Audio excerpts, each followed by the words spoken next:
இங்க இந்த ஹீரோ சரியான சிறுமுஞ்சா இருக்காரு. இந்த குட்டி பையனா ஆனா நான் காத்தாடி வேணும் கொஞ்சம் ஹெல்ப் பண்றீங்களா சொல்லி கேக்குறான். டேய் எனக்கு காத்தெல்லாம் விட தெரியாது போடான்னு சொல்லி இவரும் பயங்கரமா மூஞ்சி காமிச்சு விடுறாரு.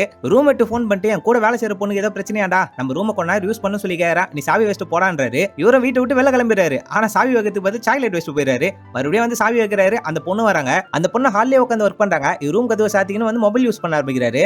அந்த நேரத்துல கரண்ட் ஆஃப் ஆயிடும். இந்த பொண்ணு வந்து 2 தடவை கத்து தட்டுவாங்க. ஆனா இவர் கண்டுக்காம போன் யூஸ் பண்ணிட்டே இருப்பாரு. ரொம்ப குழுக்கமா இருக்குன்னு சொல்லிட்டு தான் இவரும் வெளிய வருவாரு. இது வரைக்கும் அருண் கூட நான் உங்களை பார்த்ததே இல்லையே, உங்களை அவன் பெஸ்ட் ஃப்ரெண்ட்னு சொன்னானேன்றாங்க.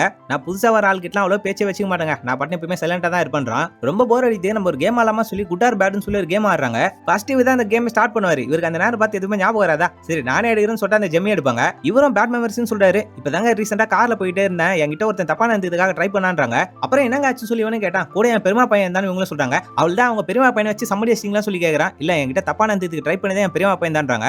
இவரும் ஒரு ஜெம் எடுக்கிறாரு. அந்த பொண்ணு குட்ன்றாங்க. எங்க அப்பா தினமும் குடிச்சு தான் வீட்டுக்கு வருவாரு. ஒரு நாள் பார்த்து குடிக்காம வீட்டுக்கு வந்துட்டு அங்க சர்க்கஸ் போட்டுறாங்க. நம்ம 4 பேருமே சர்க்கஸ் போலாமா சொல்லி எங்க வீட்டுல இருக்கிற 4 பேருமே கூட்டு போயிட்டாரு. நானும் என் தம்பியும் எல்லா ரைடுமே போனுமே. நாங்க 4 பேரும் சேர்ந்து வளைவலமா போவோமே. அந்த டிராகன்ல ஏறி நாங்க பாட்டு போனோங்க.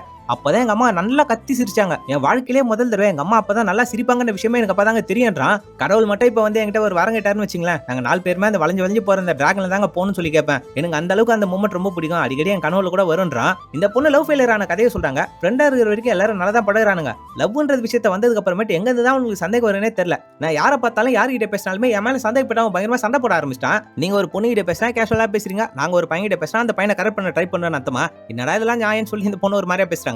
இந்த பொண்ணு வீட்ல இருந்து கிளம்பும் போது இவனுக்கு இந்த பொண்ணு கிட்ட மறுபடியும் பேசணும்னு சொல்லி ஆசை வரும். இந்த பொண்ணை கூப்பிட்டு அந்த குட்டி பையனை வச்சு மேல காத்தாடியே விடுறாங்க. இவரோட மனசே அப்பதான் கொஞ்சம் ஃப்ரீயா பறகுற மாதிரி இருக்கு அப்படின்னு படத்தி முடிக்கிறாங்க.